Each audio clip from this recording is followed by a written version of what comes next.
sababa kun obbolaan lamaan wal jibbanii.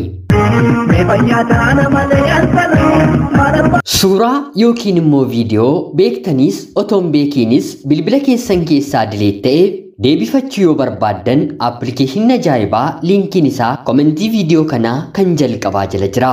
Linkii sana ammuma tuquun appilikeeshinii sana daawunlood gochuun suuraa bilbila keessan keessaa bade deebifadhaa.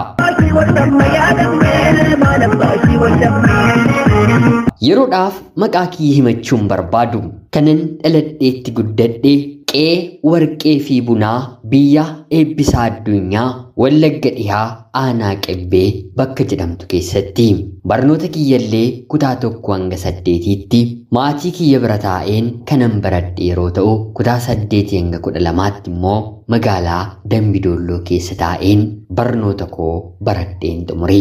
Maatiin koo lafa bunaa baadiyyaadhaa maasii guddaa qabu.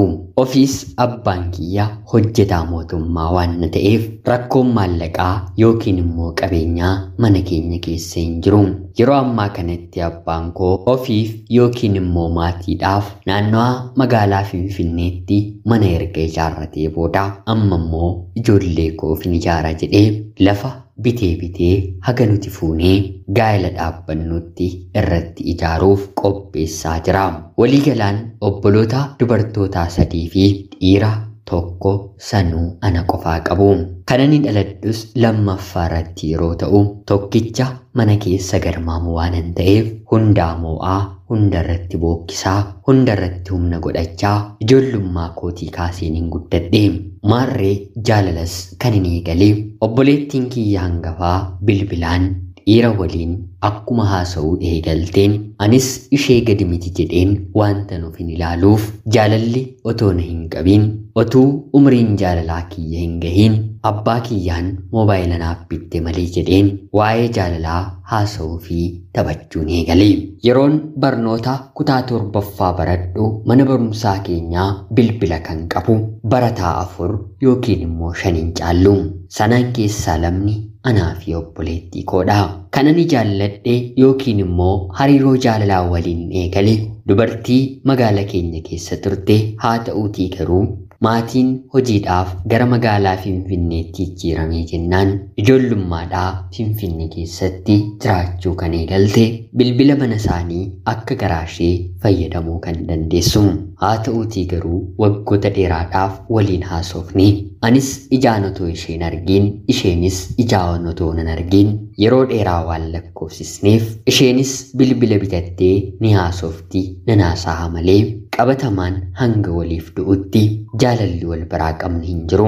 Haa ta'uutii garuu barnoota koo kutaa 12ffaa akkuman xumureen abbaan koo dursee magaalaa Finfinnee jiraachuu eegalee akkuma ani barnoota koo xumureetti maatiin koo hundi gara magaalaa Finfinnee waan dhufaniif mucayyoo sana faana ganna wal arguu wal dubbisuu eegalle. Miirri jaallaa kanan waggaa 5 oliif ishiif qabuun olitti naaf dabalaa dhufe. Maatiin ishiis yeroo hedduu mana keessa waan hin oolleef gara manaatti anaan fudhattee galti. Kanaanis obboleettii ishee irratti dhalattu waliin wal na barsiiste. Haa ta'uutii garuu haalli wal barii keenyaa haasoo keessaa daandii isaa jijjiirrachuu eegale. Obboleettiin hangafti manatti obboleettiin irratti aantee dhalattu immoo bakkeetti wal argine malee jechuun dabaree dhoksaadhaan qabachuu eegalanii. Jalqaba obboleettiin hangafaa obbolummaan waan manatti siqxeetti fakkaate. Booddee irratti garuu hariiroo keenya shakkaa dhuftee ishiinis maallaqa haga barbaadde manaa baastee sa'a 2 sa'a 3tiif siree qabannee waliin akka isheen feetetti bashannannaa. Bifa kanaan yeroon turtii gannaa ani qabu guutummaatti xumuramee qabxiin kutaa 12ffaas naaf dhufee baatii jalqabaa Yuunivarsiitii Teeknooloojii Finfinneetti ramadameen barachuu nan eegale.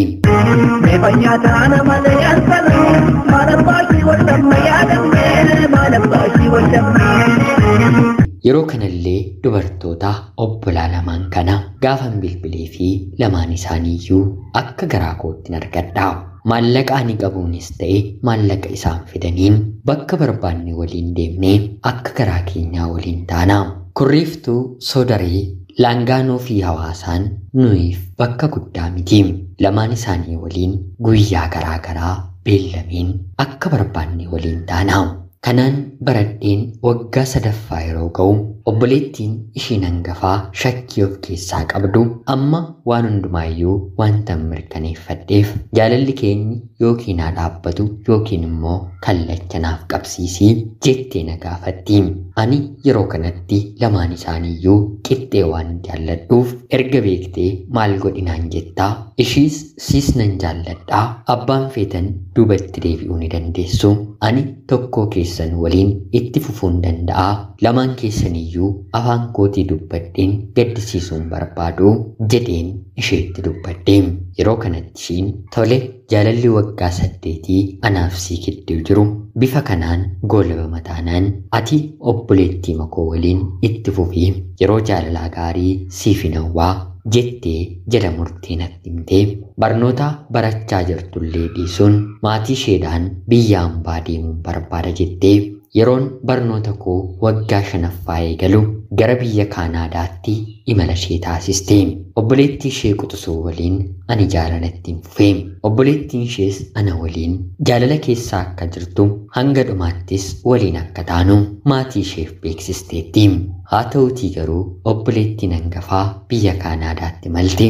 Suuraa anaaf ishee ganna yeroon barnoota kutaa 12ffaa xumureen magaalaa Finfinnee galarraa kaasee waliin ka'aa turre guyyaa guyyaatiin si yaadee fageenya na dhawwee akka jaalalaaf fi jechoota qalbii nama raasan garaa garaa fayyadamuun toora sooshaal miidiyaa haatiif abbaan ishee anis obbolaan koos firoottan koo hundi argan irratti maxxansuu eegaltee maatiin ishiis maatiin kiyyas eenyutu kan eenyuutii jedhanii hanga nu gaafatanitti jaalala keenya booressaa jirti.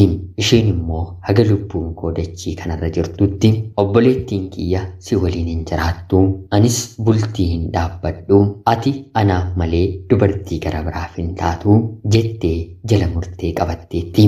Sababa kanaan obbolaan lamaan yeroo ammaa kanatti maatii keessatti qeerransa walitti ta'aniiru. Abbaan intala ishee quxisuu erga dhugaa bira gahee booda mana ari'ee kireeffattee jiraatti. Anis eebbifameen yeroo ammaa kanatti hojii qabadheen maatii kiyyas ofis gargaaraa waan hin jiruuf mucayyoon kun na fuudhiitii waliin jiraannaa. Erga wal fuunee booda wanti hunduu ni jijjiirama jettee nattaasaa jirti. Jaalalli isheen na waliin qabdu har'a waggaa 8 guuteera. Obboleettiin ishees waggaa 8 guuttee ana biraa deemte. Yeroo ammaa kanatti gaa'ela yaaduun dirqama kiyya waan na ta'eef gaa'ela yaadeen mucayyoo kana waliin gara fuulduraatti nan jiraadha yeroon jedhu gaa'elli aniin ijaaru ijoollee kiyyaafuu abaarsa ta'a jedheen sodaa guddaa keessatti kufeen jira. Mudaa hanga kanaa ga'u miti.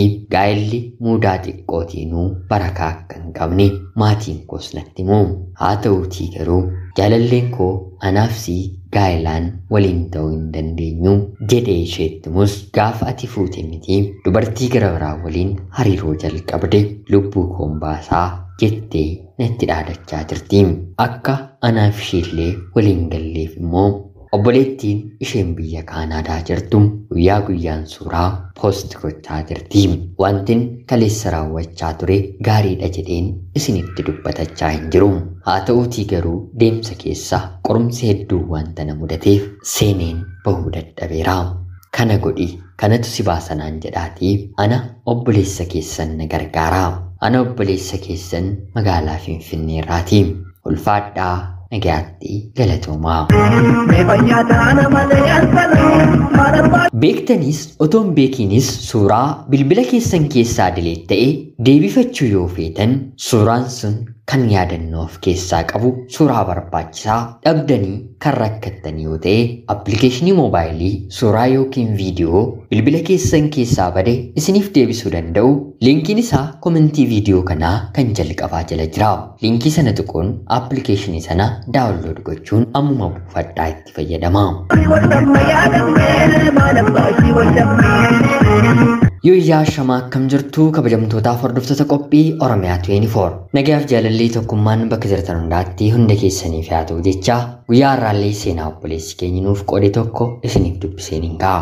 Akka isin irraa barattaniif hubannoo cimaate tokko irraa argattan homaa shakkii tokko illee hin qabu. Obboleessa keenya seenaa kee kana nuuf qooduu keetiif guddaa galatoomi jechaa kabajamtootaaf hordoftoonni qophii Oromiyaa 24 seenaa isaa dhaggeeffattan yaada keessan komentii jalatti qoodaafii jechaa qophiin guyyaa har'aaf isiniif qabaddeen daaddellee kanuma fakkaatti. Haga yoonaatti yeroo keessan naaf kennitanii dhaggeeffachaa turuu keessaniitiif guddaa galatoomaa jechaa laayik, sheerii fi sabskiraayib gochuun illee maatii kiyya akka taatan kabajaan isin gaafachaa qophii seenaa gara biraatiin hanga walitti deebinutti bakka jirtan maraan turtii gaarii.